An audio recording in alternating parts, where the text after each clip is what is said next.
পাকের শুকরিয়া যে যত বেশি আদায় করবে, আল্লাহ পাক বলেছেন লা ইন শাকারতুম লা আযীদান্নাকুম, তোমরা আমার শুকরিয়া আদায় করো, আমি তোমাদের প্রতি আমার নিয়ামতকে বাড়াই দেব। ওয়া লা ইন কাফারতুম ইন্না আযাবি লাশাদীদ, তোমরা যদি আমার অকৃতজ্ঞ হও, জেনে রাখো আমার আযাব বড়ই কঠিন। সবসময় চিন্তা করবো আমাকে আল্লাহ কি দিয়েছেন, এটা চিন্তা করবো না আমাকে আল্লাহ কি দেন নাই। আল্লাহ পাক আমাকে সুস্থ রেখেছেন, নিরাপত্তা দিয়েছেন, আমি খাচ্ছি, পান করছি। এই যে নিয়ামত, আল্লাহ পাকের যে অগণিত নিয়ামত, এটাকে স্মরণ করা এবং সে অনুযায়ী শুকরিয়া আদায় করা।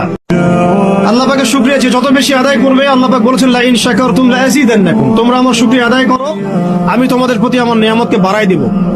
ওয়া লা ইন কাফারতুম ইন্না আযাবি লাশাদীদ, তোমরা যদি আমার অকৃতজ্ঞ হও, জেনে রাখো আমার আযাব বড়ই কঠিন। সবসময় চিন্তা করবো আমাকে আল্লাহ কি দিয়েছেন, এটা চিন্তা করবো না আমাকে আল্লাহ কি দেন নাই।